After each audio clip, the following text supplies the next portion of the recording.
Je sais Plusieurs années plus tard. Oui, plusieurs années plus tard, en 2018. D'accord. C'est comme ça que je vais connaître Christ. Parce que maman me disait tout le temps d'aller à l'église, d'aller à l'église. Comme on le dit dans le jargon, tester. Et c'est comme ça que je suis allé tester Christ. Je ne sais pas si je peux m'exprimer ainsi. Oui, bien sûr. Et d'accord, je suis allé et puis, paf, le Saint-Esprit m'a convaincu d'aller à l'église. C'est comme ça que je me suis engagé peu à peu. Et il y a un programme, j'ai été libéré. De cette blessure-là. Et j'ai pardonné sur le champ, je ne comprenais pas. J'étais libéré, pardonné.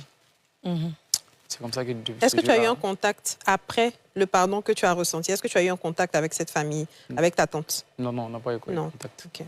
Est-ce que le fait de ne pas avoir pu pardonner pendant une longue période ta tante t'a donné une image de l'être humain qui a fait que tu étais devenu peut-être plus dur envers les autres? Oui. Tu as été dur ou méchant aussi envers certaines personnes à cause de cette rancœur que tu avais? Comment ça s'est passé? Avec qui? Pourquoi et comment? Comment dirais-je? Avec ma tante. Avec une autre tante. Une autre tante? Une autre tante. Qui a subi les conséquences, en fait, de ta rancœur. Qu'est-ce que tu as fait exactement avec elle? Qu'est-ce qui s'est passé? J'étais un peu dur de caractère. J'étais un peu dur de caractère. En gros, elle a payé Tu n'étais pas obéissant, en fait, c'est ça? Voilà, oui. Je n'étais pas obéissant parce que je me suis dit qu'à tout moment, elle aussi pouvait me mettre à la porte. Aïe, tu as acheté l'argent un peu, tu dis qu'il y a tout le monde. Il se prépare psychologiquement. Aïe, là, c'est bon. Justement, ce qu'il est en train de dire, c'est une forme de traumatisme qui s'est installé juste après. Et ce qui fait que, comme il a été rejeté quelque part, il se dit, partout où il part, il se dit, ah, ils ne vont pas m'aimer, ils vont me rejeter à un moment donné. J'ai vu beaucoup de gens qui ne se marient pas. Parce que chaque fois qu'ils s'engagent dans une relation, il y a cette blessure du passé, j'ai été rejeté. Donc la peur d'être rejeté à nouveau fait que, voilà, dès que je vois que le monsieur commence à devenir bizarre, je fuis. Voilà, donc, mais ça, tout ça sont des blessures de l'enfance. Alors, pasteur, tu as aussi une histoire à nous raconter avant vraiment qu'on rentre dans le vif du sujet. Un témoignage? Oui, en fait, quand j'écoute son histoire, c'est vraiment quelque chose que j'ai vécu. J'ai passé quelques semaines, je dirais. Ma mère était venue se chercher en Côte d'Ivoire. Et moi, j'ai passé quelques 2 ans, je pense, chez une tante. Et cette tante-là m'a maltraité. Wow. Pendant qu'elle me battait, elle mettait le fer à repasser sur moi. Jusqu'à présent, j'ai des séquelles. Je ne sais pas si les caméras peuvent vous montrer ces séquelles. Ça, c'est ce que la dame-là me faisait. Et vu que tu as la peau claire, ça se voit très bien. Oui, là, par exemple, c'était le fer. Pendant qu'elle me frappait, je crois que j'avais eu un différend entre moi et son fils. Et donc, quand elle est arrivée, c'était une affaire de repassage. Elle a déposé le fer sur moi. Elle a commencé à me battre. Et dans cette période-là, j'étais bègue. Pour dire bonjour, compte jusqu'à 7. J'ai commencé bon. Et je tape mon pied comme ça pour que le jour arrive. Bonjour. Tu n'étais pas né bègue à la base? Non, jamais, je ne suis pas né bègue. Mais le traumatisme t'a rendu bègue? Bon, en fait, il y a une période de ma vie, l'enfance, là, jusqu'à 3 ans, 5 ans, je ne me rappelle pas de cette période. Mais je sais que pendant la période où j'étais chez elle, j'étais bègue. Et quand je rejoins ma mère ici en Côte d'Ivoire, qu'elle me prend dans ses mains, ça a disparu.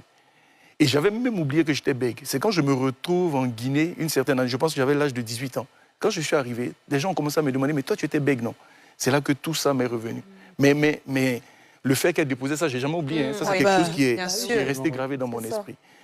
Et puis, donc, c'est beaucoup plus tard. Donc, comme j'étais loin d'elle, donc pour moi aussi, j'avais pardonné, j'avais totalement oublié. Voilà. Mais c'est plus tard, quand je donne ma vie à Jésus, que maintenant, bien évidemment, avec les enseignements de mon père spirituel, pasteur Mohamed, il faut pardonner. C'est ça la vie chrétienne. En fait, qu'est-ce qui a fait que je suis tombé amoureux de la personne de Jésus en particulier? Ce sont ses valeurs. Quand vous lisez Matthieu chapitre 5, il dit, on vous a dit dans l'Ancien Testament, œil pour œil, dent pour dent. Mais moi, je vous dis que si on vous gifle sur une joue, il faut tendre l'autre joue. J'ai dit, mais c'est quel gars qui semble si faible? Ouais, ça, bah oui. Mais à la fin, quand j'ai réfléchi, je dis, mais c'est plus dur de tendre sa joue que de rendre. Et puis après, il parle donc, toujours dans ce chapitre 5 de Matthieu, il cite un certain nombre de personnes. Il parle de nos ennemis. Il parle des gens qui vous persécutent. Donc, et puis, il nous demande d'avoir des attitudes vis-à-vis de toutes ces personnes-là. Il dit, par exemple, priez pour ceux qui vous maudissent. Bénissez, ceux qui vous maudissent. Oui. Donc, le fait de devenir chrétien, accepter ces valeurs-là, est quelque chose vraiment qui a travaillé mon cœur pour que je puisse pardonner à ce qui avait été fait, à ce qui a été fait par cette dame. Alors, la vérité, c'est que plus tard, je vais découvrir, en tant que chrétien, en essayant de régler cette partie de ma vie passée-là, je vais découvrir qu'elle aussi, elle n'a pas reçu l'amour. Je n'étais pas la seule personne qu'elle maltraitait. En fait, à part ses enfants, tous les autres enfants, que ce soit les servantes, tous ceux-là étaient maltraités de la même façon que j'avais été maltraité. Waouh. Vous savez, quand quelqu'un n'a pas reçu l'amour, elle ne sait pas donner l'amour. Et c'est comme ça qu'elle aussi, elle avait été battue. Donc, elle ne reproduisait que. Vous voyez, aujourd'hui, je peux parler d'elle comme ça.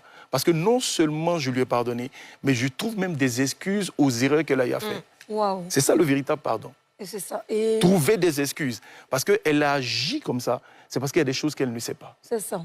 J'ai vu, en tant que pasteur, l'horreur. Dans la vie, là, il y a tellement de méchanceté, il y a tellement de choses terribles. Pasteur, attends d'abord. On va aller d'abord faire cette pub. Et puis quand on va revenir, tu vas tout